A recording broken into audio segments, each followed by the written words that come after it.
अस्सलाम वालेकुम दोस्तों, अस्सलाम साथियों। हीअ अवां ॾिठो हूंदो त असां पब्लिक पॉलिसी डायलॉग शुरू कयो आहे जंहिंमें मुख़्तलिफ़ मौज़ू खणी ईंदा आहियूं। पोइ हिन दफ़े असां जेको मौज़ू हुयो उहो हुयो फॉरेन पॉलिसी जा एलिमेंट्स जंहिंखे असां डिस्कस कयोसीं। असांजो मौजूद महिमान हुयो साईं आलम ब्रोही साहिबु, जंहिं पूरो वक़्तु असांखे ॻाल्हि सम्झाइण जी कोशिशि कई त कंहिं मुल्क जी फॉरेन पॉलिसी परॾेही तालुकात कीअं हूंदा आहिनि, उन में कहिड़ा मोहरक शामिल हूंदा आहिनि। उन खां पोइ अॼु असां हिन प्रोग्राम खे एक्सटेंड था कयूं। अॼु असां बायोलेटरल रिलेशन्स जेके ॿ तरफ़ा तालुकात हूंदा आहिनि उन्हनि ते पंहिंजो जेको आहे सो हीउ प्रोग्राम फोकस कंदासीं। अॼु जेको असां मुल्क जेको आहे सो जंहिंजो इंतिखाब कयो आहे उहो आहे चाइना। चाइना असांजो नेबरिंग कंट्री बि आहे, पाड़ेसरी मुल्क बि आहे, ऐं असांजा चाइना सां तमामु गहरा तालुकात आहिनि। ऐं जेकॾहिं ॾिठो वञे त हमेशह असां चयो वेंदो आहे त बाबा जेको मुल्क सां चाइना सां हमेशह असांजो हिकिड़ो ऑल वेदर फ्रेंड रहियो आहे। हमेशह उहो थ्रू थिक एंड थिन असां सां गॾु रहियो आहे। उहो कॾहिं कॾहिं चवंदा आहिनि त द फ्रेंड इन नीड ऐं फ्रेंड इन डीड वारी ॻाल्हि हूंदी आहे। जॾहिं बि असांखे ज़रूरत पवंदी आहे त चाइना हमेशह असांखे कॾहिं बि न रखी आहे। सो पाकिस्तान चाइना रिलेशन्स खे सम्झण लाइ अॼु असां मदऊ कयो आहे पंहिंजे पार्टीअ जे हिकु सीनियर मेंबर खे, साईं गुलाम रसूल बलोच साहिबु, जेको पाण बि एम्बेसडर रहियो आहे, हिन वक़्तु साईं सोशल डेमोक्रेट पार्टी जो सेक्रेटरी जनरल बि आहिनि। साईं जो इहा डिस्टिंक्शन आहे जॾहिं पाण फॉरेन ऑफिस में हूंदा हुआ त हिकु असांजी डायरेक्टोरेट हूंदी आहे China Japan Korea far eastern countries जी। साईं हुन ते डायरेक्टर बि रहिया आहिनि ऐं चाइना जी फॉरेन पॉलिसी ते ऐं हिकु पाकिस्तान ऐं चाइना रिलेशन्स में तमामु गहरी नज़र रखनि था। सो अॼु साईं असांखे तव्हां सभिनी दोस्तनि खे सम्झाईंदो त असांजी चाइना रिलेशन्स कीअं रहिया आहिनि। साईं गुलाम रसूल बलोच साहिबु, वेलकम टू द शो। तव्हांजी वॾी महिरबानी, तव्हां हमेशह असांखे असां सां गॾु रहंदा आहियो। जी साईं, वेलकम साईं। महिरबानी अली मदान साहब, थैंक यू वेरी मच। ऐं ॾाढी ख़ुशी जी ॻाल्हि आहे त असांजा जेके सिलसिलो आहे गुफ़्तगू जो, डायलॉग जो, उहो जारी आहे। ऐं फॉरेन पॉलिसी जे हवाले सां असां इब्तिदा कई आहे स्पेसिफिकली चाइना सां। त आई थिंक जेकॾहिं असां पंहिंजे ख़ारजी तालुकात खे ॾिसूं, पंहिंजी फॉरेन पॉलिसी खे ॾिसूं, त उन में चाइना को शक न आहे त पहिरें नंबर ते अचे थो। उन जी जियो स्ट्रेटेजिक लोकेशन जे हिसाब सां बि, जियो इकोनॉमिक जी इंपॉर्टेंस जे हवाले सां बि, ऐं असांजी सिक्योरिटी जे हवाले सां बि। ऐं हिकिड़ो जेको नेशनल कंसेंसस आहे फॉरेन पॉलिसी जो, उन में चाइना जहिड़ी ॿियो को एलिमेंट आहे कोन जंहिंमें का बि हुकूमत अची वञे पाकिस्तान में, का बि पार्टी पावर में अची वञे, लेकिन जेसिताईं चाइना जो तालुक आहे उन जा तालुकात असांजा हमेशह सुठा ऐं बहितरीन रहिया आहिनि, प्रोडक्टिव रहिया आहिनि, उहो पंहिंजे ट्रैक ते रहिया आहिनि। ऐं कंहिंखे बि एतिरी गुंजाइश उन में छाकाणि जो कोन्हे को, because see what foreign policy मां थोरो मां हिन ते तमहीद वाह, इहो तव्हां खां ॿुधाइण चाहियां थो इजाज़त जो सवाल छो कयां इहा त तब्दीली न हिन आई आहे, उहो सवाल थोरो जे अॻिते हली कंदासीं। सवाल जे जवाब जी में बिस्मिल्लाह तव्हां बिस्मिल्लाह असांखे बिस्मिल्लाह बिस्मिल्लाह। ऐं दोस्तनि खे ॿुधायो त जी हीअ त जी हिकिड़ो पहिरियों जॾहिं बि असां मुल्क जी खे जी ॾिसंदा त बिस्मिल्लाह। हुनजो हिस्टोरिकल बैकग्राउंड ॾिसंदा त असांजे ॿिनि मुल्कनि जा तालुकात शुरूअ खां वठी कीअं रहिया आहिनि। पाकिस्तान दुनिया जे हिसाब सां हिकिड़ो यंग कंट्री आहे, 47 में आज़ादु थियो। उन खां पोइ जेका हुनजी फॉरेन पॉलिसी ठहे थी स्पेशली चाइना जे हवाले सां, हिकु उहो ॿुधाईंदो। ॿियो असां ॿिन्ही मुल्कनि जे विच में जेके बुनियादी ॻाल्हियूं आहिनि, जेके बेसिक एलिमेंट्स चवंदा आहियूं फॉरेन पॉलिसी जा ॿिन्ही मुल्कनि जा, उहे कहिड़ा आहिनि। इहो पहिरियों जेको आहे सो सुवाल इहो हूंदो। इहो सेगमेंट तव्हां कयो त पोइ अॻिते सवाल कंदासीं। जी बरो साहिबु। Thank U. बेसिकली इनखे मां शुरू कंदुसि जेको फेमस असांजो हूंदो आहे डिस्क्रिप्शन जेको हुनजो चाइना जो, ऐं उन में शायदि हिकु ॿ डिस्क्रिप्शन मुंहिंजा बि शामिल हूंदा, छाकाणि जो मूंखे अल्लाह ताला इहा बि हिकिड़ी महिरबानी करम कयो त मां 2 दफ़ा foreign ministry of foreign affairs में आहियां। 2 दफ़ा जेको आहे so director China Japan Korea जेका रोटेशन थींदी आहे फॉरेन मिनिस्ट्री में असांजी, त मूंखे 2 दफ़ा इहो एज़ाज़ हासिलु आहे। ऐं मूंखे इहो एज़ाज़ बि हासिलु आहे त 2 जेके फॉरेन प्राइम मिनिस्टर आहिनि, जंहिंमें इनफैक्ट 3 बल्कि उन में नवाज़ शरीफ साहब, बलख्शेर मज़ारी, बेनज़ीर भुट्टो साहिबा, 4 थी सघनि था पोइ उन में, ऐं ज़फ़रुल्लाह जमाली साहब। त इन्हनि चइनी जी जेका प्राइम मिनिस्टीरियल विज़िट्स हुआ उन में मां डायरेक्टर हुयुसि। ऐं हिकु लिहाज़ सां मां सी पैक जे हिते अॻिते हली ॻाल्हाईंदासीं, पर उन जा जहिड़ो जेके असां सीट्स से उन ज़माने खां वठी असां विधा हुआ, या मिनिस्ट्री ऑफ फॉरेन अफेयर्स ऐं लीडरशिप जेका बि हुई उन्हनि विधा हुआ। लेकिन सभ खां अहम ॻाल्हि इहा आहे त चाइना ऐं पाकिस्तान जा तालुकात from day one they were very good, छाकाणि जो पाकिस्तान जी जेके रहनुमा हुआ, लीडर्स हुआ, जेके इवन फाउंडिंग फादर्स, उन्हनि में बि इहा सम्झ हुई, छाकाणि जो पाकिस्तान दुनिया में उहो टियों मुल्क हुयो apart from two communist countries जंहिं चाइना खे within 3 months of its declaration as a communist as an independent country away from those occupiers जेके हुआ उन्हनि खां ऐं Pakistan was the first Muslim country to recognize China. त उहो बि उन्हनि खे हमेशह यादि रही आहे ऐं उन खां पोइ विदिन 1 year टाइम असांजी जेके एम्बेसीज़ आहिनि उहे थी वियूं उते एक्सचेंज असांजी एम्बेसी थी वई 51 या 52 में उन खां फौरन बाद 56 में सहरवर्ती साहब और प्राइम मिनिस्टर उन जेको आहे सो दौरो कयो त हिकु लिहाज़ सां फाउंडेशन तमामु हिकिड़ी मुंहिंजे ख़्याल में क्लैरिटी जेतिरी असांजी लीडरशिप में चाइना सां रिलेशनशिप में हुई ॿिए कंहिं मुल्क सां असांजी शायदि न बि हुई उन लिहाज़ सां ऐं उन खां पोइ तालुकात जेके से कंसोलिडेट थींदा रहिया पाकिस्तान बि नॉन लाइन जो हिसो हुयो उनमें पाकिस्तान चाइना जो काफ़ी सारो कोऑर्डिनेशन बि रहियो उनमें ऐं जेके 2 या 3 जेके इम्पोर्टेंट आहिनि इवेंट्स उन्हनि जहिड़ो कर चाइना जो कॉन्फिडेंस पाकिस्तान में या जियो स्ट्रेटेजिक इम्पोर्टेंस आहे पाकिस्तान जी चाइना जे लाइ ऐं चाइना जी पाकिस्तान जे लाइ उहा मोस्टली जॾहिं पाकिस्तान 1970s में एज अ ब्रिज थियो दैट वाज द ओपनिंग उन खां पोइ जहिड़ो चाइना जेको मार्च आहे एज अ ग्रेट पावर वधियो छाकाणि उन खां पोइ हू यूएन में सिक्योरिटी काउंसिल ते वेठो जिते ताइवान वेठो रहियो आहे सेकेंड वर्ल्ड वॉर खां पोइ जेको हिकु नंढो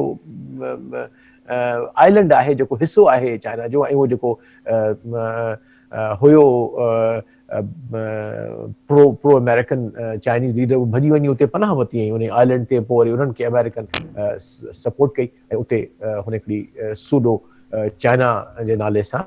ताइवान खे चाइना जी रिप्रेज़ेंटेशन पूरी दुनिया जी ॾेई छॾी जॾहिं त चाइना जेको वॾो आहे चाइना बिलियंस ऑफ पीपल वारो उनखे का हैसियत न हुई त हू चाइनीज़ जेके आहिनि से उन लिहाज़ सां पाकिस्तान जे इन ई वॾी सर्विस खे इन ई वॾे स्ट्रेटेजिक जेको स्ट्रोक हुयो असांजो पाकिस्तान जे लीडरशिप जो उनखे हू तमामु यादि कनि था ऐं उन खां पोइ जेको प्राइम मिनिस्टर जॾहिं फॉरेन मिनिस्टर भुट्टो साहब हो उन में मां हिकिड़ो अॼु ई पढ़ियो पे हिकिड़े किताब में त तमामु आगा शाही साहब वॉज द एडिशनल सेक्रेटरी त उन नोट लिखियो जॾहिं अपग्रेड 63 जी ॻाल्हि आहे त नोट लिखियो कंहिं त असांजा जेको स्ट्रेटेजिक रिलेशनशिप आहिनि कीअं असांजा थियनि उन सां त उन में भुट्टो साहब लिखियो त पाकिस्तान ऐं चाइना जा रिलेशनशिप एॾा इम्पोर्टेंट आहिनि छाकाणि जेकॾहिं अंग्रेजी में तो हुन ॾाढा मुश्किल लफ़्ज़ कया हुआ पर उनखे मां तर्जुमो थो कयां त एशिया जी जेका वुसअत आहे ऐं उन में जेका हैसियत आहे चाइना ऐं पाकिस्तान जी उहा ट्रांसफॉर्म थी सघे थी हिकिड़ी रिलेशनशिप में जीअं तव्हां छो जो उन ज़माने में इंडिया ऐं सोवियत यूनियन जा तमामु गहरा तालुकात हूंदा हुआ हिन में हिक ॿिए सां उन में डिफेंस में बि हुआ ॿई उन में नॉन अलाइंड मूवमेंट में ॿई India was one of the prominent members ऐं रशिया सोवियत यूनियन ज़माने में ऐं इंडिया जा तमामु प्रेस्टीजियस रिलेशनशिप हूंदा हुआ त भुट्टो साहब चयो त छो न पाकिस्तान ऐं चाइना जा उन ई लेवल ते अची सघनि था पोटेंशियली सो उहे हिस्टोरिकल वर्ड हिकु लिहाज़ सां अञा ताईं बि प्रोफाउंडली जेके असांजा पॉलिसी मेकर आहिनि उहो उनखे ॾिसंदा आहिनि उनखे सोचींदा आहिनि त it was such a correct assessment of our leadership ऐं उन खां पोइ भुट्टो साहब त बाद में प्राइम मिनिस्टर बणिजी वियो त उन वरी पंहिंजी उन मोमेंटम खे अञा बि अॻिते वधायो चाइना जी consolidation of relationship with China ऐं पोइ असां ॾिसूं त जेको बि प्राइम मिनिस्टर आयो आहे ऑलमोस्ट इनवेरिएबली ॿिनि मुल्कनि में ज़रूरु वेंदा हुआ चाइना में ऐं सऊदी अरब में सऊदी अरब जो बाद में थियो जॾहिं अफ़गानिस्तान जे जहाद खां पोइ हिकु लिहाज़ सां अफ़गानिस्तान में जंहिंमें पाकिस्तान जी इन्वॉल्वमेंट हुई लेकिन हिस्टोरिकली पाकिस्तान जी लीडरशिप हमेशह चाइना सां गॾी रही आहे ऐं रीज़न्स मां कुझु देरि में तव्हां सां अची शेयर कयां थो लेकिन हिकिड़ी तारीख़ ॾाढी सुठी ॾाढी ख़ुशगवार ऐं ॾाढी लॉजिकल आहे बिल्कुलु हाणे उहो जेको डिप्लोमेटिक जार्गन आहे जेको असां यूज़ कंदा आहियूं फॉरेन ऑफिस जे ब्रीफ्स में बि त our relations with China are basically deeper than oceans and taller than Himalayas त हिन में कोई शक कोन्हे को पर हिकिड़ी ॻाल्हि जेका इंट्रीगिंग आहे उहा अवां दोस्तनि खे सम्झाए सघूं था त जंहिं दौर में पाकिस्तान आज़ादु थिए थो ऐं जेको आहे चाइना बि जेको आहे सो हीअ जेका चाइना जी नई डिस्पेंशन अचे थी, उन वक़्तु सॼो दुनिया जेको आहे सो ॿिनि ब्लॉकनि में आइडियोलॉजिकल ब्लॉक्स में विरायल हो। हिकिड़ो कम्युनिस्ट हो, कैपिटल हुयो। हाणे पाकिस्तान जेकॾहिं इस्लाम जे नाले ते आज़ादु थिए थो त उन जी हिकिड़ी बिल्कुलु हिकिड़ी राइटिस्ट क़िस्म जी अप्रोच आहे, ऐं चाइना वरी हिकिड़ो लेफ्टिस्ट हुयो, माना लेफ्ट विंग में हुयो, कम्युनिस्ट कंट्री हो। उन जे बावजूदि बि असांजा रिलेशन्स छो था, कीअं था जेको आहे सो इवॉल्व थियनि, उन में हिकिड़ो कॉमन फैक्टर छा आहे। वरी तव्हांखे मां ॿी हिंट ॾियां जेका तव्हां हुनखे अॻिते एलाबोरेट कयो, त एक्चुअली असां ॿिन्ही जो जेको कॉमन जेको आहे एनिमी, जेके चवंदा आहिनि enemy of enemy is always your friend, त बेसिकली जेको फैक्टर हुयो इंडिया हुयो। इंडिया ॿिन्ही मुल्कनि जे लाइ थ्रेट हुयो, तंहिंजे करे असांजो पाण में हिकिड़ो नेचुरल लाइन्स हो। त इन जेको सॼे हुनखे फिनोमिना खे अव्हां कीअं था एक्सप्लेन करणु चाहियो? जी साईं बोलो साहब। आई थिंक काफ़ी कॉम्प्लेक्स आहे, छाकाणि जो जंहिं ज़माने में बाइपोलर वर्ल्ड हुई, जंहिंमें Soviet union was a great power, त उन जा के चाइना सां सुठा रिलेशनशिप न हुया ऐं नॉन लाइन मूवमेंट जे अंदरि बि ऐं सोशलिस्ट ऐं कम्युनिस्ट वर्ल्ड जे अंदरि बि सोवियत यूनियन हमेशह पंहिंजो पाण खे लीडर सम्झो आहे। ऐं जॾहिं त जेकॾहिं लीडरशिप जे हवाले सां ॾिठो वञे त चाइना जी लीडरशिप तमामु हिकिड़ी वर्ल्ड क्लास हुई, फिलोसॉफिकली भी, even as a socialist philosopher or as a communist philosopher जी फिलोसफी जे हिसाब सां ऐं उनजी इम्प्लीमेंटेशन जे हिसाब सां ॾिठो वञे त उहो बि ओतिरो ई डीप ऐं एतिरो ई तारीख़ी जेको तजुर्बो हुयो सोशलिस्ट ऐं कम्युनिज़म जो जेतिरो सोवियत यूनियन जे अंदरि हो। लिहाज़ा चाइना हमेशह पंहिंजे पाण खे उनजे बराबरि सम्झो। ऐं जॾहिं छाकाणि जो सोवियत यूनियन जो इंडिया सां राइवलरी हूंदी हुई, लिहाज़ा इंडिया चाइना खे उहा अहमियत, उहा रिस्पेक्ट, उहो ऑनर न ॾिनो जेको हुनखे ॾियणु घुरिजे हा। त दैट अगेन उन्हनि जी कोताह नज़री हुई या उन्हनि जी तारीख़ ते नज़र ओतिरी गहरी न हुई जेतिरी असांजी लीडरशिप जी हुई। जाइ खे असांजो हिकिड़ो इस्लामिक मुल्क आहे जेको इस्लाम जे नाले ते आयो, उनजे बावजूदि हिकिड़ी कम्युनिस्ट हिकिड़ी दहरीअ अपेरेंटली जेको आहे सो अहिड़ो मुल्क जंहिंमें मज़हब जे नाले जी का ॻाल्हि ऑफिशियली या प्राइवेट तरीक़े सां जे हुजे लेकिन ऑफिशियली न हूंदी आहे, उन सां तालुकात रखिया। तो आई think that is one of the reasons they have endured, छाकाणि जी ही अहिड़ी लीडरशिप आहे जेका तारीख़ी ऐं जग्राफी जेके जियोग्राफी जे जेको फैक्ट्स आहिनि ऐं जेको हिस्टोरिकल पर्सपेक्टिव आहे, जंहिं तरीक़े सां तारीख़ में स्टेट जी रिलेशनशिप हलंदी आहे, उन ई तरतीब सां हलिया आहिनि। ऐं शुरू खां वठी ई पाकिस्तान ऐं चाइना हिक ॿिए सां तमामु हिकिड़ी सुठी कम्युनिकेशन रखी आहे। जॾहिं असांजा बॉर्डर जा मसइला हुआ, उन्हनि खे तमामु बहितरीन तरीक़े सां सॉल्व कया विया। ऐं पोइ पाकिस्तान शुरू खां वठी, जीअं त ॿुधाए तव्हांखे, त पहिरियों मुस्लमान मुल्क जंहिं चाइना खे जेको आहे रिकग्नाइज़ कयो, ऐं third country after two communist countries they recognise China. त उन लिहाज़ सां आई थिंक बिगिनिंग ई असांजी अल्हम्दुलिल्लाह एॾी सुठी थी जो असांजा रिलेशनशिप बहितर थिया। लेकिन सिर्फ़ु मां हिकिड़ो ॿुधाईंदो हलां, मे बी जेके स्टूडेंट्स आहिनि ऑफ इंटरनेशनल रिलेशन जा, जेके ॿुधण वारा असांजा आहिनि, त उन में there are 3 elements which are very important for relationship: geography, history, and your future. So from geographical point of view, we are neighbors, but very, very friendly neighbors. And unfortunately, the other neighbor we have had also rivalry with China. So in a way, whatever was said by Machiavelli could be applied to this, that enemy of your enemy is your friend. So probably it could have worked. I don't know whether it was really deliberately done or it just came in naturally. And I think they probably, and historically one thing more, the most important thing which also Chinese they keep telling is that it is, our friendship did not start in 1951 or 50. It started 2000 years old as the Silk Road. ऐं उहो silk road जेको आहे सो Kashgar खां हलंदो हो ऐं जेको आहे सो अरेबियन सी ते कराची में या जेको बि वक़्तु पोर्ट हूंदो हो, उतां थी दुनिया सां जेको आहे सो जेको चाइनीज़ सिल्क आहे सो बगदाद जे बाज़ारनि में ऐं शाम जे बाज़ारनि में विकियो वेंदो हो, ऐं यूरोप बि वेंदो हो, उतां वरी अंदलुस हलियो वेंदो हो। सो अहिड़ी नमूने सां ॾिठो वञे त तारीख़ बि असांखे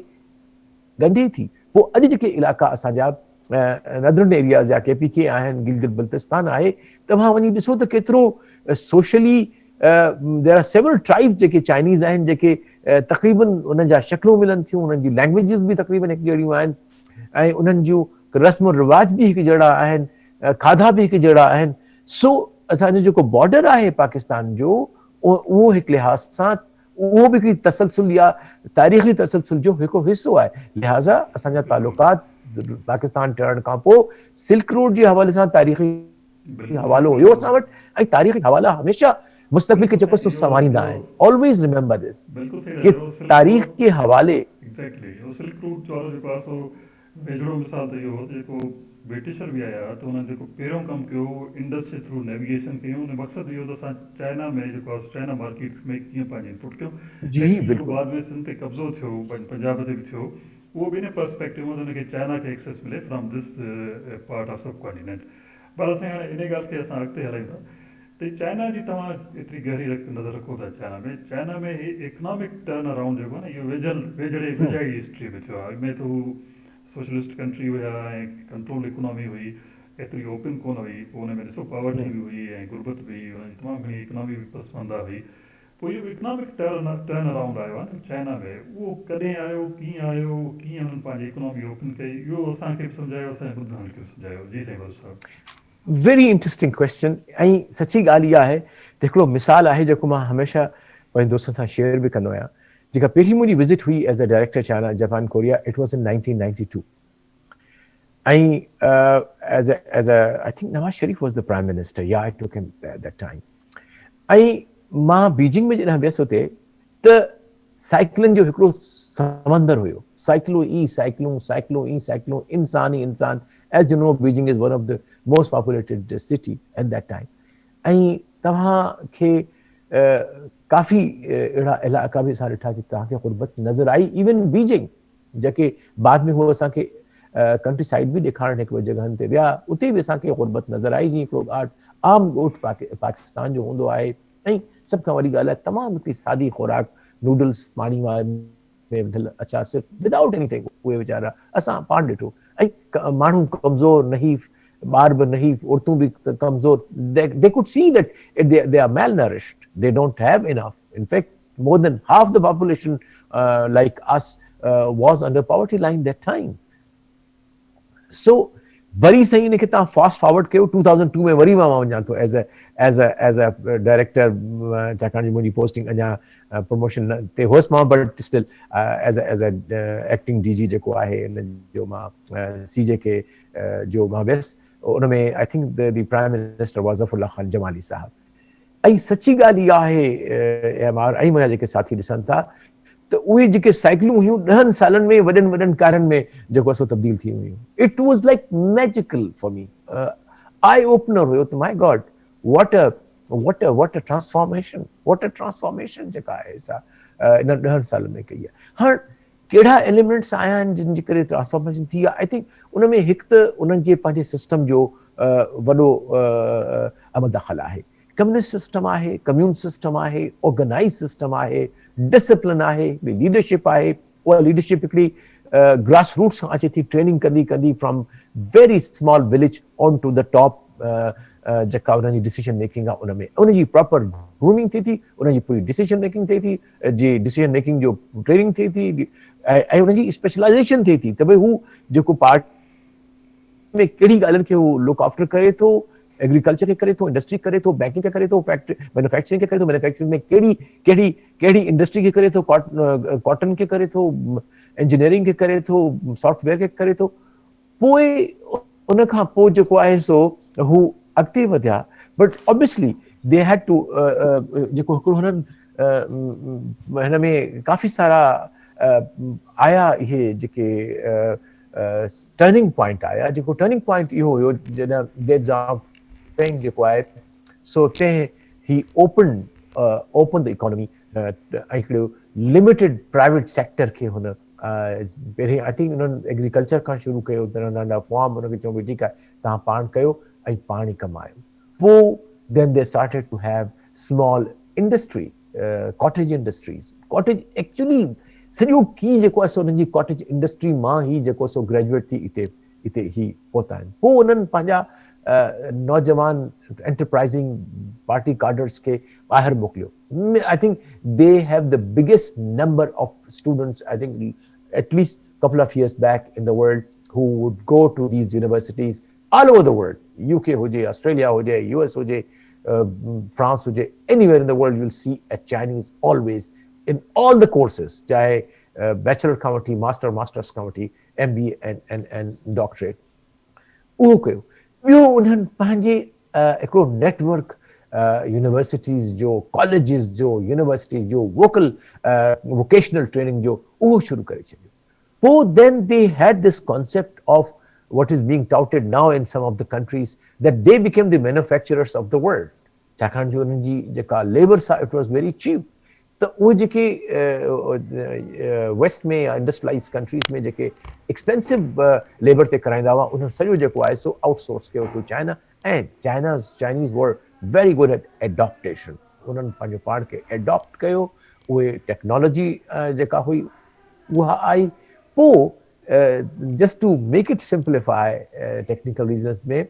त it was all reverse engineering which brought them to that level. ऐं पोइ उन्हनि बेसिक्स खां शुरू कयो, माण्हुनि खे अॼु जेको कम से कम हू चवनि था लास्ट लाइक 4 years बैक तक़रीबन 200 million plus people were brought from poverty line to the self sustaining place। ऐं जंहिं ज़माने में मतलब हींअर तक़रीबन उन जो जेको मिडिल क्लास आहे तक़रीबन 400 मिलियन ताईं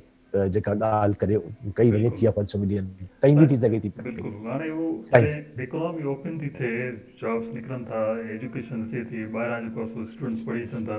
पोइ इकोनॉमी कंट्रीब्यूट था कनि ऐं हू प्रोडक्शन में जेको आहे सो नंबर 1 थी थो वञे दुनिया में। इन में को फैक्ट कोन्हे। हाणे असां वटि वक़्तु घटि आहे, तंहिं तकड़ि में मौज़ू खणूं था। हाणे पहिरीं ॻाल्हि इहा आहे, अवां ॾिठो आहे असांजा पॉलिटिकल रिलेशनशिप हमेशह एक्सीलेंट रहिया आहिनि। यूनाइटेड नेशंस हुजे, ॿिया मल्टीनेशनल फोरम्स हुजनि, हुते चाइना हमेशह पाकिस्तान जी जेका आहे स्टैंड खे सपोर्ट कंदो आहे। ऐं हमेशह ॾिठो आहे इन कश्मीर जे इशू ते बि जॾहिं वीटो जी ॻाल्हि थींदी आहे, या जॾहिं पाकिस्तान ते सैंक्शन्स लॻंदा आहिनि, त हमेशह China it comes all the way उन्हनि सभिनी शयुनि खे वीटो कंदो आहे। Excellent relations. मूंखे हाणे इन मौज़ूअ खां हटी करे हिन मौज़ू था ॾियूं त पाकिस्तान जा ऐं चाइना जा इकनॉमिक रिलेशन्स कहिड़े क़िस्म जा आहिनि, कॾहिं खां हुनजी शुरूआति थी, ऐं हिन वक़्तु कहिड़े स्केल ते पहुता आहिनि। उन खां पोइ असां सीपेक ते था अचूं। माना पहिरियों असां हिन खे बैकग्राउंड ते ॾिसूं, जेके असां इकनॉमिक रिलेशनशिप आहिनि, जंहिंमें एड ट्रेड अचे थो, प्रोडक्शन अचे थी, उहे कीअं आहे, उनजो स्केल छा, उन स्कूल में कीअं ग्रोथ थी थिए। जी प्रोफेसर साईं ॾिसो, जेकॾहिं तव्हां हलिया वञो त आई थिंक पाकिस्तान जी, मां जंहिं ज़माने में हुअसि 92 जी ॻाल्हि पोइ कयां मां, उन खां पहिरां माना में ईंदुसि, लेकिन छाकाणि जो ही बेसिकली जॾहिं इकोनॉमी चाइना जी वधण ई शुरू थी 60s 80s खां पोइ, जॾहिं उन्हनि ट्रांसफॉर्म कयो पंहिंजो पाण खे टूवर्ड्स कैपिटलिज्म, उन खां पोइ पाकिस्तान ॾिठो त असांखे इन सां फ़ाइदा थींदा। त पोइ हिकिड़ो न पर आई थिंक समय जेके आहिनि से एग्रीमेंट्स ठहिया। मूंखे यादि पए थो त जॾहिं ॿई जेके विज़िट्स मूं कंडक्ट कया, hundreds of agreement, not one agreement but 100, covering all aspects of industry। In fact मां उन ज़माने में उते हुअसि 2002 वारी ॻाल्हि आहे I think, and Khokhar Sahu was the foreign secretary. He told me to compile the list of the projects। Interestingly, जहिड़ो कर उहे प्रोजेक्ट्स ही मूंखे जेके हींअर नज़र पिया अचनि, उहे they are the basic fundamental, उहे ई आहिनि जंहिंमें कम्युनिकेशन जे जेके रेलवे जा आहिनि, साॻी तरह सां सड़कनि जा आहिनि, ब्रिजिस जा आहिनि, डैम्स जा आहिनि, इंडस्ट्रियल ज़ोन जा आहिनि। कंसेप्चुअल लेवल ते सची ॻाल्हि इहा आहे त इहो सीपैक 2002 खां वठी शुरू थियो आहे। ऐं उन खां पोइ I don't have the list of the agreements that we have it, but you name any जेका जेका तव्हां ॾिसो फील्ड उन में आहिनि। लेकिन हिकिड़ो मां ज़रूरु चवंदुसि त इन में सॼे इंडस्ट्रियल जेका ट्रांसफॉर्मेशन थी आहे चाइना जी, उन में असां एतिरो फ़ाइदो न वठो जेको असांखे वठणु घुरिजे। हा, यस, डिफेंस में असां काफ़ी प्रोएक्टिव हुआसीं, छाकाणि जो ऑर्गेनाइज़ हुई आर्मी जा। So we are very happy and proud to have F-17 Thunder co-produced by China। लेकिन जेका अॼु असां शुरू पिया कयूं 2020 या 2019 में इंडस्ट्रियल ज़ोन्स आहिनि या फ्री ज़ोन्स आहिनि, या उहे जेके थिया आहिनि फैक्ट्रीज़, बिलीव मी उन वक्त एडो पाकिस्तान के you had to ask that was it त ऑब्वियसली जो पुराणो वक्त उनके माण्हू रिग्रेट कोन तो करे सके बट लेकिन पंहिंजी ग़लतियुनि खे पॉइंट आउट करणु ज़रूरी आहे त मुंहिंजो इहो ख़्याल आहे त यस बाय द टाइम 2002 में असां प्रॉपर प्रॉपर्टी प्रायोरिटीज़ करे छॾियूं हुयूं त असांखे इन्हनि खां सिखणो आहे ऐं बाक़ी the hundreds of as I told U list मूं ठाही जेका इंडस्ट्रियल हुई बिल्कुलु प्रोजेक्ट हिसा सभनि में हुई हिकिड़ी बिल्कुलु साईं, कोई 10 शक में न कोन्हे हुई ऐं सो इहो डिस्पेड वर्क हुयो जेको काफ़ी अरसे खां हले पियो ऐं उन जेके सभिनी जी जेका हिकिड़ी फाइनल कल्मिनेशन थिए थी, जेको टारगेट अचीव थिए थो, उहो थिए थो in the form of CPEC. जेको सीपेक आहे उहो हिकिड़ो one of the historical projects आहे, historical initiative between India and sorry Pakistan and China. पर उहो अव्हांखे ख़बर आहे त हिकिड़ो जेको ग्लोबल हुनजो इनिशिएटिव आहे, वन बेल्ट वन रोड वारो, OBOR वारो, उन सां ही सिंक थो करे। असां तव्हां खां सम्झणु था चाहियूं त हीउ जेको चाइना जो इनिशिएटिव आहे वन बेल्ट वन रोड वारो, इहो कीअं आहे ऐं सीपेक जेको पाकिस्तान स्पेसिफिक प्रोग्राम आहे उनजो स्केल छा आहे, कहिड़ा प्रोजेक्ट कंसीव थिया आहिनि ऐं उन खां अल्टीमेटली पोइ पाकिस्तान में कहिड़ा बेनिफिट्स मिलंदा। इन मौज़ूअ ते असां जेको आहे थोरो वधीक वक़्तु ॾींदासीं त इहो इंट्रस्टिंग मौज़ू आहे जंहिंमें असां सभु सिखणु चाहींदा। जी भलो साहब। थैंक यू आई थिंक थोरो मां सेकंड असांखे शयूं फास्ट फॉरवर्ड करणियूं पवनि थियूं सो जेको हींअर जेको प्रेसिडेंट आहे शी जिनपिंग हुन जी लीडरशिप में चाइना कंप्लीटली ट्रांसफॉर्म थी वियो आहे from a Asian power to a global power from merely a manufacturing to a country which has, in fact, last year they had उन्हनि जेको सो पंहिंजा पेटेंट दुनिया में सब खां वधीक जेका रजिस्टर थिया आहिनि त उहे चाइना खां थिया हुआ ऐं जेका रिसर्च एंड डेवलपमेंट जेको बजट आहे दुनिया में सब खां वधीक चाइना जो आई थिंक 200 बिलियन प्लस हुनजो सिर्फ़ु R&D हुयो जेको दुनिया में सब खां वधीक ॾेखारियो वियो। प्लस जेकॾहिं तव्हां हुननि जा रिज़र्व ॾिसो, उन्हनि जा एक्सपोर्ट्स ॾिसो, तव्हां उन्हनि जा they are simply right at there मतलब हाँ like the second largest economy दिन वक्त थी है तकरीबन $17 trillion जी economy थी वही है जैसे तो USG 26 की है। So I think in terms of volumes China जेको है सो transform थी वियो है। हाँ ऐं जॾहिं का कंट्री ट्रांसफॉर्म थिए थी इकोनॉमिकली त उन ते लामहाला जवाबदारी पॉलिटिकल अचे थी लेकिन ऐं इहो ई मूंखे मां चवंदुसि त उनखे उहे कॉशियस आहिनि त इहा जवाबदारी असां ते आहे in terms of playing that positive role and हमेशह ही बारहा चई चुका आहिनि चाइनीज़ त असांजो मक़सदु कतई हेजमनी कोन्हे को, असांजो कतई मक़सदु हिकिड़ो सब्स्टिट्यूट कोन्हे उन्हनि कॉलोनियल पावर खे या जेके न्यू कॉलोनियल पावर आहिनि उन्हनि खे बट हिकिड़ो इकोनॉमिक पावर जंहिंजो पंहिंजो हिकिड़ो पॉलिटिकल क्लाउड हूंदो जेको ठीकु आहे उनजी पंहिंजी हिकिड़ी इंटरनल जेका फिलॉसफी आहे पंहिंजी जॻह ते आहे लेकिन हू सभिनी सां सुठो जेको करणु चाहिनि था लेकिन उन में सभ खां अहम ॻाल्हि इहा आहे त हू उन्हनि जेका प्रायोरिटी ॾिनी आहे हिन जे प्रेसिडेंट उहा आहे कनेक्टिविटी ऐं they were the biggest benefits of globalisation ऐं हाणे अमेरिका छो वापसि हलियो वियो आहे छाकाणि जो initially they all calculated that probably the globalization will help them as well लेकिन उन्हनि पंहिंजा कार्ड दुरुस्त न खेॾिया चाइना पंहिंजा कार्ड दुरुस्त खेॾिया त ग्लोबलाइज़ेशन जे करे तमामु जेको फ्री जेका जेतिरी फ्रीडम मिली इन जे ह्यूमन रिसोर्स खे ऐं कैपिटल खे हुन इस्तेमालु कयो ऐं ग्रेजुएट करे वियो to the level of a global power त हाणे ग्लोबल पावर लाइ ज़रूरी हो त उनखे एक्सेस हुजे आहे त कनेक्टिविटी ऐं कनेक्टिविटी हमेशह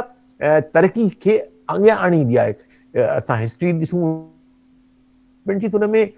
सभ खां अहम ॻाल्हि जेके रस्ता हूंदा आहिनि कम्युनिकेशन हूंदो आहे ट्रांसपोर्टेशन हूंदी आहे so I think that is what Chinese are now considering त असां जेसि ताईं की दुनिया खे कढींदासीं कोन त उन कॉन्सेप्ट खे उन्हनि हुनखे हिकिड़ो जेको आहे सो लेयर ऑफ पर्ल्स जे हवाले सां काफ़ी नोबल पॉइंट उन्हनि जेके से कया ॾाढो रोमांटिक नालो आहे हुनजो ऐं मक़सदु हुनजो इहो हो त हिकिड़ो ही दुनिया खे हिकिड़े बेल्ट या हिकिड़े शाहराह ते आणियो वञे जंहिंमें हू बहरी रस्ता खुश्की जा रस्ता ट्रेन जा रस्ता इनफैक्ट मां ही कल ई पढ़ियो पियो हिकिड़ो आर्टिकल त न सिर्फ़ु असांजे तरफ़ पर towards Kazakhstan and Europe Russia खां उहा हिकिड़ी ट्रेन इन्हनि शुरू कई आहे। सो छा थो पियो थिए त जेके चाइनीज़ जेके लैंडलॉक एरियाज़ आहिनि to the north of China, उहे उन्हनि जो डायरेक्ट हाणे विदिन 15 डेज़ उन ट्रेन ते उन्हनि जो जेको आहे सो कार्गो हलियो थो वञे पियो। So actually they are enveloping the whole world and connecting the whole globe in a वे। ऐं हुन में तव्हांखे ख़बर हूंदी त 65 जेके आहिनि से कंट्रीज़ आहिनि, and I think now they say the budget of the OBOR is about $500 billion. ऐं उन में सी पैक हाणे वरी अचूं था छाकाणि वक़्तु थोरो आहे। सी पैक जेको आहे so China Pakistan economic corridor is in my view the nodal point in terms of access to Indian Ocean. Indian Ocean te ya bahre Hind te ya bahre Arab te and जेसिताईं कि China हिते नथो अचे, Asian countries ना, even Europe ना। सो इनखे इन लाइ जो हितां बहरे इन खां इंडियन ओशन खां अॻिते अटलांटिक, उन खां पोइ वरी पोइ यूरोप तरफ़ जेको सो वेंदो। सो उन लिहाज़ सां पाकिस्तान उन जे लाइ तारीख़ी लिहाज़ सां इहो ई सिल्क रोड हूंदो हो। त पाकिस्तान छाकाणि जो उन रस्ते में आहे, हिकिड़ो स्टॉप आहे, हिकिड़ो कनेक्टिंग पॉइंट आहे चाइना लाइ ऐं चाइनीज़ जेको सो सम्झनि था, लेकिन असांजे लाइ ज़रूरी आहे। I think I must say that what we need to do, मुंहिंजो इहो ख़्याल आहे त असांखे इनखे ख़ैरात न सम्झणु घुरिजे, हिनखे का महिरबानी न सम्झणु घुरिजे चाइना खे, चाइना जी पाकिस्तान जे लाइ, पर हिकिड़ो म्यूचुअल बेनिफिट वारो प्रोजेक्ट सम्झणु घुरिजे। ऐं असांजी लीडरशिप जेका आहे सा काफ़ी उन में कंसेंसस आहे त कहिड़ा हुजनि, लेकिन अञा ताईं मुंहिंजी जेका तकलीफ़ थिए थी मूंखे इहा त we are not properly ready in terms of HR। इहो ॻाल्हि मूं अॼु न पियो कयां, 2 साल पहिरियां 3 साल पहिरियां के सेमिनार में कही त let's start preparing our man power to get maximum benefit from CPEC। हाणे ॾिसो सखर मुल्तानी जेका शाहरा ठही, छाकाणि जो असां वटि एतिरा it was suppose to be made within 18 months or 2 years, उहो जेको टाइम हुन ॾिनो हुनखे, पर असां वटि न एतिरा वेरविदाल हो, न माण्हू ट्रेन हुआ, न अहिड़ा डेडिकेटेड लीडरशिप हुई उन ज़माने में। त उन्हनि चवनि था त इंजीनियर खां वठी जेके लेबरर जेके चाइना मां अची विया, it created a bad image of CPEC as well. त हाणे obviously they have change it, हाणे चेंज कनि पिया था त भई जेको लेबर आहे या जेके फंक्शनरीज़ ॿिया आहिनि, मां सवाइ की जिते ॾिसनि था पाकिस्तानी ट्रेन न आहिनि त उहे अचनि था चाइना मां, लेकिन ज़रूरी हुयो ऐं अञा बि वक़्तु कोन वियो आहे। अञा बि असांखे जेके असां स्पेशल या एक्सक्लूसिव इकोनॉमिक ज़ोन ठाहिणा आहिनि, उन जे हवाले सां असांखे मैन पावर पंहिंजो ट्रेन करणु घुरिजे। स्पेसिफिकली साईं तव्हां ॿुधायो अली मर्दान साहब, त चाइनीज़ लैंग्वेज केतिरे माण्हू खे अचे थी असांजे मुल्क में? तमामु घटि आहिनि। मां सवाइ उहे छोकिरा जेके स्टूडेंट्स वञनि था, से बि I have seen them, they don't learn Chinese there, वञनि था पंहिंजी डिग्री करे अंग्रेजी में मोटी था अचनि। So we need to really learn Chinese. I have met several Chinese diplomats, of course, lot of them there, उहे जेके ॻाल्हाइनि था असांजी जेका लैंग्वेज उर्दू ॻाल्हाइनि था, पश्तो पिया सिखनि हाणे। There is a whole academy of Chinese they are learning Pashto, so that they know कि अफगानिस्तान सां उन्हनि खे मामला पंहिंजा सेटल करणा पवंदा, उन्हनि सां ॻाल्हि ॿोल करणी पवंदी। त आई थिंक छाकाणि वक़्तु थोरो आहे त I think I'll go on directly to the recommendation। असां कीअं CPEC क्रिटिकल जी साईं व्यू वठणो आहे हिन शइ जो। हाणे हिकिड़ो जी पाण जेको इम्प्रेशन आहे उहो अचे थो त चाइना अचे थी विथ बिग टिकट इन्वेस्टमेंट। हाणे इहो जेको सॼो जेको CPEC जो जेको इनिशिएटिव आहे, scale is around $46 billion to $50 billion। हाणे इहो को गवर्नमेंट जी का एड कान्हे, it's basically these are loans and at a very heavy markups. कुझु माण्हू जो इहो चवणु आहे, हाणे मां तव्हांखे इहो डायरेक्टली ॿुधां थो छो त माना इहो दोस्त हिन ते, त हीउ जेको लोन आहे न, हिन जो जेको पे बैक पीरियड आहे इट्स ओनली 30 years। 30 years खां पोइ इहो मल्टीप्लाई थींदो ऐं पाकिस्तान जेका हिन वक़्तु जेका इकनॉमिक ग्रोथ आहे इहो पॉसिबली कोन्हे तो पंहिंजा डेट ऐं प्रिंसिपल अमाउंट ऐं डेट हुन जेको इंट्रस्ट आहे उहो टाइम ते रिटायर करे सघे। नतीजे में इहो हिकिड़ो वॾो मुआशी स्ट्रेंगल, माना हिकिड़ो माना गले में फंदो पवंदो जंहिंमां पाकिस्तान निकिरी कोन सघंदो। हाणे इहो हिकिड़ो ओपिनियन आहे, इन बारे में अव्हांजो छा ख़्यालु आहे त इहो CPEC मां वाक़ई पाकिस्तान फ़ाइदो वठंदो या सिर्फ़ु इहो वन मैन शो आहे जेको चाइना मां ई फ़ाइदो पवंदो ऐं अॻिते हली पाकिस्तान जे लाइ हिकिड़ो वॾो स्कैम क्रिएट थींदो? जी साईं, तव्हांजी छा राय आहे एज़ एन एक्सपर्ट? बेसिकली इहो सिर्फ़ु पाकिस्तान लाइ कोन्हे, पर जेको CPEC जो ओबोर जो पूरो आहे, वन बेल्ट वन रोड जो जेको आहे, उन जे ख़िलाफ़ स्टेटमेंट्स ईंदियूं रहियूं आहिनि, जेके होस्टाइल कंट्रीज़ आहिनि या जे कॉम्पिटिटिव जेका कॉम्पिटिटर्स आहिनि चाइना जा, उहे चवंदा रहिया आहिनि। स्पेसिफिकली पाकिस्तान जे नाले सां चवंदा रहिया आहिनि त तव्हां गले में जेको आहे सो पुटिंग ए जेको आहे सो हिकिड़ो वॾो तोक पिया वठो हुन जो कर्ज़ जो सो न वठो तव्हां उहो हमेशह चवंदा रहिया आहिनि ऐं हू चवंदा बि रहिया आहिनि त तव्हांजी जेका कॉन्ट्रेक्ट्स आहिनि हुन में का ट्रांसपेरेंसी कोन्हे उनखे ट्रांसपेरेंसी बि आणियो मुंहिंजो इहो ख़्याल आहे त न ईअं नाहे शुरू में थोरी ग़लती इहा थी त हिननि एतिरो उनखे पब्लिक न कयो रीज़न छा हुया असांखे ख़बर न आहे लेकिन जीअं जीअं ट्रांसपेरेंसी ईंदी वञे पई थी जीअं जीअं असांखे ख़बर पइजी थी वञे पई त उन में इहा ॻाल्हि नाहे त पाकिस्तान ख़ुदा न ख़ास्ता पंहिंजे इंफ्रास्ट्रक्चर खे पंहिंजे मुल्क खे पंहिंजे क़ौम खे जेको आहे सो गिरवी रखंदो चाइना सां ऐं चाइना खे बि ख़बर आहे त Pakistan is just not in economic preposition investment of Chinese in Pakistan is a strategic option by China. Remember this. इहा ॻाल्हि जेके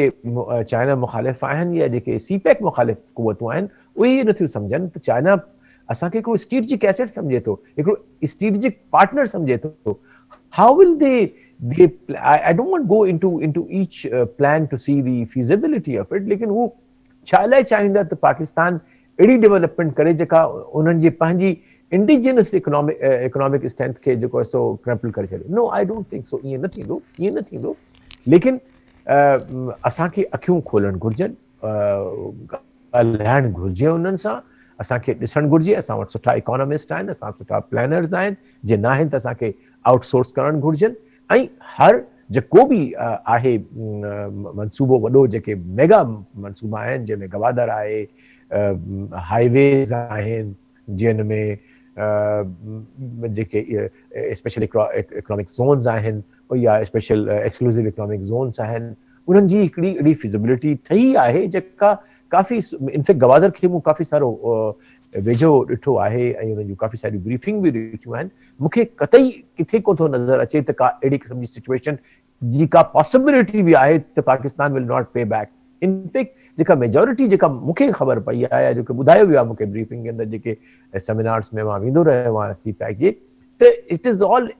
private investment and when the private investment comes it comes with the risk of profit and loss जेकॾहिं हू ऐं they will only do जॾहिं हुनखे ॾिसंदो profit मिले थो इट इज़ नॉट ए को छा चइजे वाणी जो कर्ज़ न आहे त फ़ाइदो थिए या नुक़सान फसुल थिए न थिए ज़मीनदार जो पर हू पंहिंजा ॾोकड़ा वापसि वठंदो no that is not the case these are all public private partnership इन लिहाज़ सां त जेके चाइनीज़ जेके एंटिटीज़ आहिनि जिन खे हू प्राइवेट चवनि था पर कोट एंड कोट प्राइवेट आहिनि but they are kind of independent economic entities जेके पंहिंजी फिज़िबिलिटी ॾिसी पंहिंजो रेट ऑफ रिटर्न ॾिसी पाकिस्तान जो पोटेंशियल ॾिसी पोइ हू इन्वेस्ट कनि था ऐं ॾियनि था मुंहिंजे ख़्याल असांखे हिन जे प्रोपेगेंडा में न अचणु घुर्जे असांखे ट्रस्ट करणु घुर्जे पंहिंजी लीडरशिप ते बि लेकिन हिकिड़ी पब्लिक स्क्रूटनी हिकिड़ी पब्लिक डिबेट हिकिड़ी public access to the information उहो इंश्योर करणु घुर्जे ताकी के बि ग़लतफ़हमियूं पैदा न थियनि ऐं को बि ग़लति प्रोपेगेंडा जेको माण्हू एक्सेप्ट न कनि ग़लति प्रोपेगेंडा आहे पर हिन जी पॉसिबिलिटी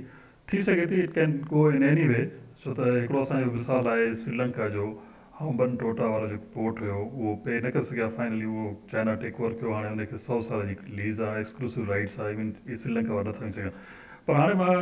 तव्हांजे ऑप्टिमिस्ट नोट ते ॻाल्हि खे अॻिते वधायां थो त साईं हिते असां वटि पाकिस्तान में बहस हले थो त जेको सीपेक प्रोजेक्ट्स आहिनि उहो कंहिं हिकिड़े सूबे खे या हिकिड़ी एरिया खे फ़ाइदो ॾियनि था उहो मुस्तक़िल जेको आहे न उहो सभिनी जेको आहे सूबनि खे उनजो फ़ाइदो यकसां फ़ाइदो कोन थो पए तव्हां पंहिंजे एक्सपर्ट ओपिनियन में असांखे छा था सजेस्ट कयो छो त इहा अल्टीमेटली असांजा सिंधी दोस्त ई प्रोग्राम ॿुधनि था त इन में असांजी सिंध गवर्नमेंट खे छा करणु घुरिजे कहिड़ियूं असांखे डिमांड करणु घुरिजनि मां पाण स्टडी कयो हिन ॻाल्हि खे त इवन जेको असांजी केपी गवर्नमेंट आहे उन इंडिपेंडेंट पंहिंजो कंसल्टेटिव बोर्ड ठाहियो आहे जेके ख़ाली उहो हाईली रेटेड कंसल्टेंट्स खे हायर करे हिकिड़ो ग्रुप ठाहियो आहे जेको सिर्फ़ु उहो पंहिंजी प्रोविंशियल गवर्नमेंट खे ॿुधाए थो त बाबा ही प्रोजेक्ट्स तव्हां फेडरल गवर्नमेंट खे ॾियो त उहो सीपेक खां अप्रूव कराए ऐं पंहिंजे सूबे जी तरक़ी कराए सो सिमिलरली अव्हां कहिड़ी एडवाइस कंदो त असांजी सिंध गवर्नमेंट के अहिड़ा इनिशिएटिव वठे जंहिंमां उहो मैक्सिमम फ़ाइदो वठी सघे ॾिसो हू चाइना खे खपे लिंक रोड जी पर असां जेका हुन सां बार्गेन आहे ट्रेड ऑफ आहे इहो आहे त उहो असांजे इंफ्रास्ट्रक्चर खे उहो डेवलप कंदा तंहिं करे काफ़ी सारा तव्हां एनर्जी जे प्रोजेक्ट्स बि आहिनि हिकिड़ो थरकोल प्रोजेक्ट बि आहे जेको सीपेक मिले थो हिकिड़ी मटियारी टू लाहौर जेका असां ट्रांसमिशन लाइन आहे उहा बि सीपेक जे अंडर हले थी हाणे कराची सर्कुलर जेका ट्रेन हली आहे उहा बि सीपेक जी इनिशिएटिव हले थी, पर इन खां अलावा अव्हां कहिड़ी ॻाल्हि चाहींदो त उहा सिंध में थिए जंहिंसां असांजो सिंध जो सूबो बि इन सॼे इनिशिएटिव मां मुस्तफ़ीज़ थिए, असां वटि बि जेको आहे सो रोज़गार जा मौक़ा मिलनि, असां वटि बि इंडस्ट्रियल डेवलपमेंट थिए ऐं हिकिड़ी सोसाइटी में लीप फॉरवर्ड थिए फ्रॉम रूरल सोसाइटी या agriculture society to industrial society. अव्हां वटि को हिकिड़ो खाको ठहे थो जेको तव्हां हिन प्रोग्राम जे ज़रिए हुकूमत खे असांजी प्रोविंशियल गवर्नमेंट खे ॿुधाइणु चाहियो था? जी बोलो साहब। बेसिकली जेको सीपैक आहे उन में हिकु लिहाज़ सां लॉन्ग टर्म भी आहिनि काफ़ी सारा जेके प्रोजेक्ट्स आहिनि, लेकिन somehow वो अप्रोच इहा आहे त जल्दी फ़ाइदा अचनि उन में। लेकिन पाकिस्तान जी अमूम ऐं सिंध जी ख़ुसूसन जेका सोशो इकोनॉमिक कंडीशंस आहिनि उनखे तब्दील करण लाइ, उनखे लीप फॉरवर्ड करण में भी जेकॾहिं करायूं पोइ भी असांखे टाइम लॻी वेंदो। हाणे इहो चवण त असां एग्रेरियन सोसाइटी खे इंडस्ट्रियल सोसाइटी में ट्रांसफॉर्म कयूं, it can not be done by Chinese, it has to be done by us, by the government of Pakistan, by the government in Sindh, हिकिड़े वॾे प्लान जे तहत। ऐं कीअं करे त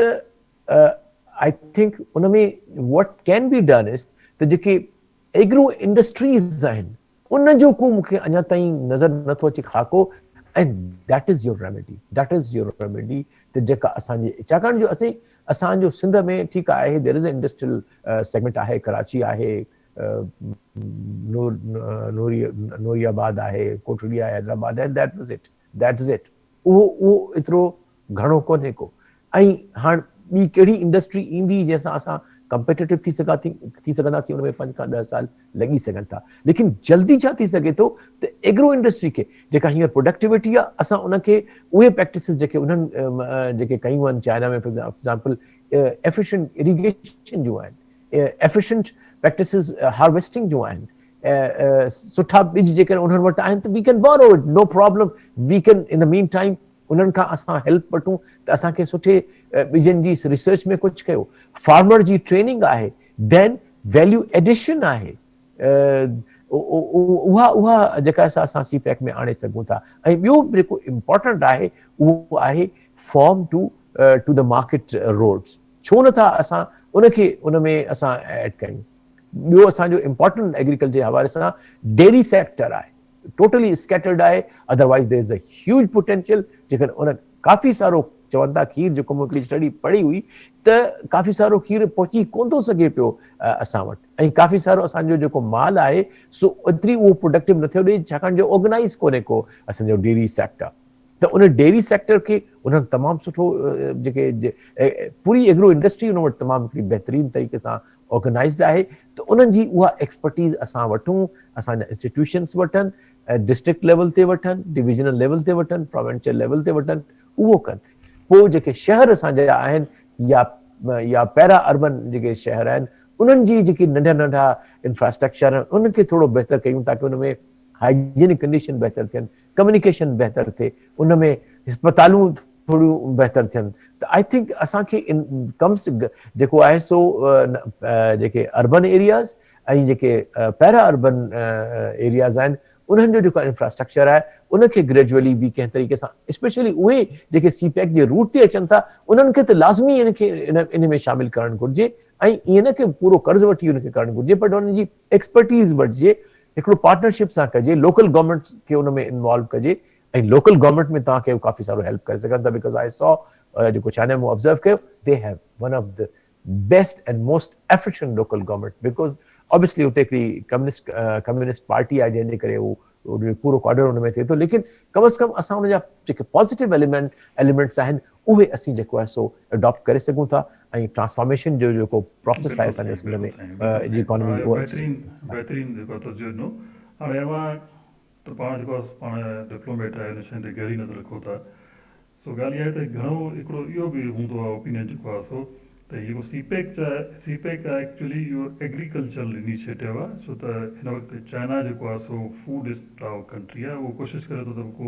एग्रीकल्चर प्रोडक्ट्स पाकिस्तान में अचनि, उनजी वैल्यू एडिशन थिए, प्रॉपर पैकेजिंग थिए, क्वारंटाइन थिए, त उहो हितां लार्ज स्केल में खणी ईंदा। हाणे पोइ ॾींहंनि में उन्हनि एग्रीमेंट्स बि कया आहिनि हितां फ्रूट्स ऐं कुझु जेको वेजिटेबल्स जेको चाइना एक्सपोर्ट थींदा। सो इन ॻाल्हि ते असां जेको आहे तवजो ॾेई सघूं था। ऐं हिकिड़ो ॿियो बि कंपोनेंट आहे सीपेक जो, त हीउ पहिरियों हुयो रोड, उन खां पोइ हुते इंडस्ट्रियल ज़ोन्स ठहंदा। हाणे हिकिड़ो पहिरियों इंडस्ट्रियल ज़ोन जेको राजकाई में हुयो, जेको केपी में हुयो नौशरे भरिसां, उहो लॉन्च थी चुको आहे। हिकु ॿ लाहौर जे क़रीब जेको आहे सो उहे हाणे प्लान कनि था, पंहिंजे में एग्रीमेंट बि थियो आहे। सो असां बि जी बि ख़्वाहिश हूंदी, या अगरि असां पंहिंजे गवर्नमेंट खे इंसिस्ट कंदासीं, प्रोविंशियल गवर्नमेंट खे, त उहो हुननि खे साइट ॿुधाइनि, इंसिस्ट कनि त हिकु ॿ इंडस्ट्रियल ज़ोन असांजे सिंध जे जेके रूरल डिस्ट्रिक्ट्स में आहिनि, ऐं जेके सुठे जंक्चर ते आहिनि, जेके तव्हां इनखे जेको लाहौर ऐं जेको सॉरी मुल्तान ऐं सिखर जेको हुयो जेको रोड आहे, इन जे कंहिं ट्राइंगल ते जेको आहे सो असां को इंडस्ट्रियल ज़ोन हणूं, जिते प्रोडक्शन थिए, जिते जेको आहे सो सप्लाई थिए, जिते जेको आहे सो मैन्युफैक्चरिंग थिए, त उन सां बि असांजी हिकिड़ी सिंध में टर्न अराउंड अची सघे थो। हाणे इहो त असांजो हुयो सीपेक त जेको आहे सो। हाणे आख़िरी सुवालु हूंदो साईं भोले साहिबु, त तव्हां जी जी असांखे being a diplomat way, being a senior member of party, इहो ॿुधायो त जेके असांजा चाइना सां रिलेशनशिप आहिनि, देर ऑल फाइन, या इहे अञा अॻिते हली थोरा घणा रिफॉर्म थी सघनि था, उन में तब्दीली अची सघे थी, उनखे अञा हिकिड़ो ॿिए कंहिं डायमेंशन में वठी सघूं था, आर इट इज़ ऑल वेल जेको हले थो बहितर थो हले। त आख़िरी कमेंट तव्हांजो छा हूंदो? हाउ टू इम्प्रूव पाकिस्तान चाइना इनखे रिलेशनशिप, मां आर देर ऑल फाइन? थोरो हा मां इहो चवंदो आहियां त डिप्लोमेटिक पोइट्री, उन डिप्लोमेटिक पोइट्री खे मां इस्तेमालु कयां त सची ॻाल्हि आहे, चाइना उहो हिकिड़ो वॾो बाग़ आहे जंहिंमें अलाए केतिरा फ्रूट पिया आहिनि। तव्हां सिर्फ़ु टोकरा सही हुजनि तव्हां वटि, माण्हू सही हुजनि जेके उनखे सही फ्रूट सुञाणे सघनि, ऐं तव्हां उन में विझी सघो था। बहरहाल जेकॾहिं असांजी पार्टी आई त मुंहिंजे ख़्याल आहे असां पाकिस्तान जे इन्ही क़ीमती स्ट्रेटेजिक हिस्टोरिकल ऐं फ्यूचर जे लिहाज़ सां सभ खां अहम रिलेशनशिप खे अञा बि वधीक मज़बूत कंदासीं, इन द सेंस त जेको रिलेशनशिप आहे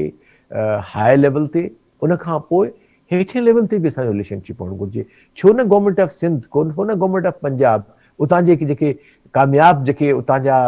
प्रोविंसिस आहिनि, छाकाणि जो उन जा प्रोविंसिस इंटरेस्टिंगली तव्हांखे शायदि अहमद साहब तव्हांखे हैरत बि थींदी त उन्हनि जी इकोनॉमी जो तव्हां तसवुर नथा करे सघो त एॾी centralise government, otherwise how autonomous they are, they can sign agreements for foreign investment, जेके उन जा प्रोविंसिस आहिनि extremely हू जेके आहिनि से इंडिपेंडेंट एटलीस्ट इकोनॉमिक एक्टिविटी जे हवाले सां। त मुंहिंजो इहो ख़्यालु आहे त असांखे प्रोविंशियल लेवल ते बि हिकु ॿ अहिड़ा सुठा प्रोविंसिस जेके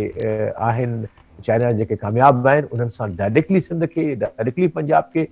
तजुर्बे खे एक्सचेंज करने, ताकि ब्यूरोक्रेसी घटि थिए, ताकि तजुर्बो डायरेक्टली उन्हनि माण्हुनि मां, उन्हनि एक्सपर्ट्स मां, उन लीडरशिप मां, उन्हनि कार्डर्स मां डायरेक्टली ट्रांसफॉर्म थिए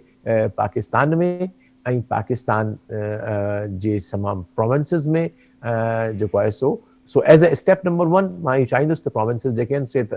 जेके उतां जा प्रोविंसिस आहिनि कामयाब, उन तजुर्बे मां सिखनि, नंबर 1। नंबर 2, जेको सी पैक आहे इनखे अञा अॻिते वधाइबो, ऐं जेका असल में उनजो तजुर्बो आहे पॉवर्टी एलिविएशन जो, उनखे मां रेप्लिकेट करणु चाहींदुसि, या उन मां सिखणु चाहींदासीं। ऐं जेको असांजा हिन वक़्तु तक़रीबन 1/4 of our country is under poverty line, उहो ॾिसंदासीं त हुननि कीअं पंहिंजे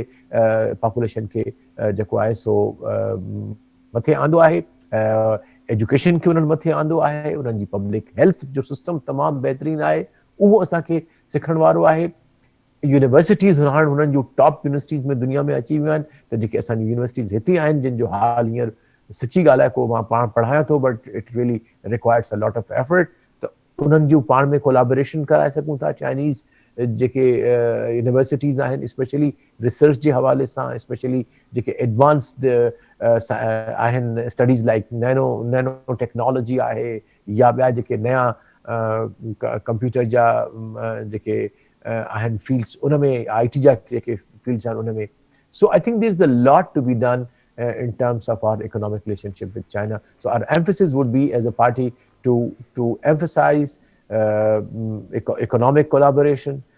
from the higher to the middle to the lower strata of our country. साईं वॾी महिरबानी, तमामु सुठो हिकिड़ो तारीख़ी क़िस्म जो डायलॉग थियो,